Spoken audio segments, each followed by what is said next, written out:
अब बात करने जा रहे हैं जाने माने साहित्यकार, अनुवादक आदरणीय अनिल जन्मजय जी से।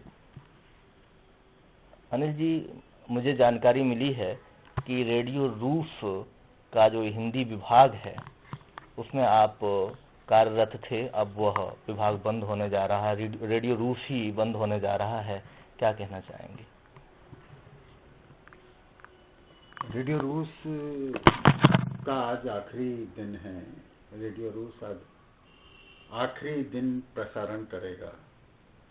ये सूचना कल शाम को ही मुझे मिली है और आज शाम से रेडियो रूस आज शाम के बाद इंटरनेट पर सुनाई नहीं देगा।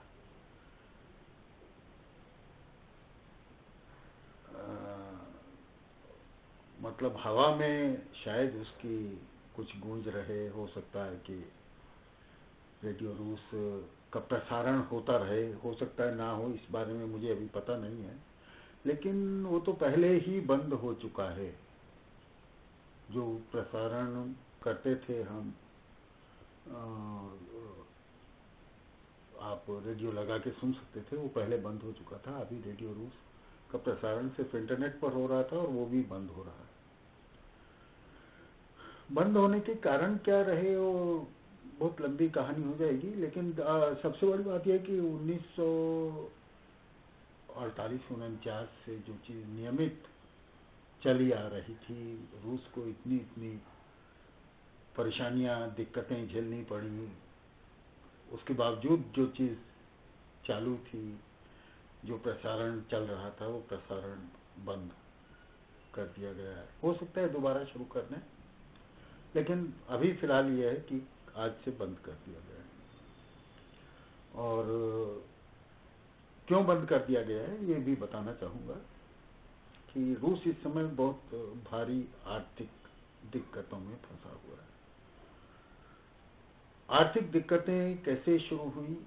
दो चीज़ें हैं। एक तो तेल के दाम अंतर्राष्ट्रीय बाजार में बहुत नीचे हो गया। $115 प्रति बैरल के हिसाब से तेल का दाम था 4-5 महीने पहले, और आज तेल का दाम जो है वो $46 से भी नीचे चला गया है प्रति बैरल। एक बैरल में 5-5.5 लीटर तेल होता है, तो $46 से भी नीचे चला गया है। इसलिए मैंने थोड़ा गलत बोल दिया, 5 लीटर नहीं, शायद 50 लीटर के आसपास होता है। वो छोड़ दीजिएगा, उसको एडिट कर देंगे। तो तेल का दाम इतना नीचे चला गया है कि रूस की सारी अर्थव्यवस्था बिगड़ गई है। अर्थव्यवस्था इसलिए बिगड़ गई है क्योंकि तेल के निर्यात के ऊपर ही रूस की अर्थव्यवस्था निर्भर करती है। रूस तेल बेचता है, तेल बेचकर बाकी सब जरूरत का सामान खरीदता है। रूस में अपना दैनिक आवश्यकता की कोई चीज रूस में नहीं बनती है। पेंसिल से लेकर और कार तक, हवाई जहाज तक, सब रूस विदेशों से खरीदता है। रूसी लोग हथियार बनाते हैं, हथियार बेचते हैं या फिर तेल बेचते हैं। तेल के अलावा गैस बेचते हैं जो जमीन से निकलता है, खनिज पदार्थ है। कच्चे खनिज पदार्थों में एल्यूमिनियम बेचेंगे और दूसरी चीजें, लोहा बेचते हैं, तो खनिज पदार्थ बेचते हैं। जब देश में, दुनिया में मंदी आई तो खनिज पदार्थों के दाम बहुत नीचे चले गए, उस वजह से देश में भी मंदी आई।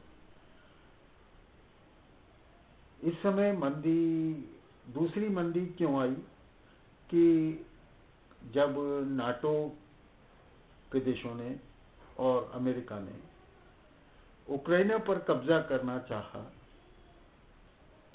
तो रूस ने क्रीमिया नाम का एक प्रदेश है जो उक्रेन को दे दिया था, सोवियत टाइम में था रूस का ही, वो उक्रेन को दे दिया गया था। तो रूस ने उस क्रीमिया पर कब्जा कर लिया। ये तो हमारा है।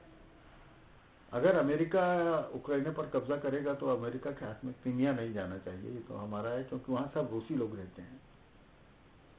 और उक्राइना जो है, मतलब जनसंख्या में के हिसाब से भी देखा जाए तो वो रूसी लोग 40% हैं, बाकी 60% उक्राइनी के निवासी हैं। और वो रूसी भाषा पे उन्होंने बैन लगा दिया कि आप रूसी भाषा नहीं बोलेंगे, कि आप रूसी जीवन शैली नहीं अपनाएंगे, आपको उक्राइनी जीवन शैली अपनानी होगी, उक्राइनी भाषा बोलनी होगी, उक्राइनी भाषा में ही सारे स्कूलों में शिक्षा दी जाएगी उक्राइना।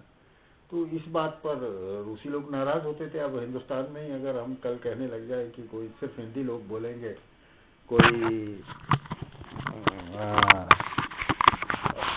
बांग्ला लोग बांग्ला नहीं बोलेंगे, बांग्ला लोग और तमिल जाति के लोग तमिल नहीं बोलेंगे, तो हर जगह विद्रोह उठ खड़ा होगा। ऐसे ही विद्रोह उक्रेन के क्रीमिया प्रदेश में और उठ खड़ा हुआ।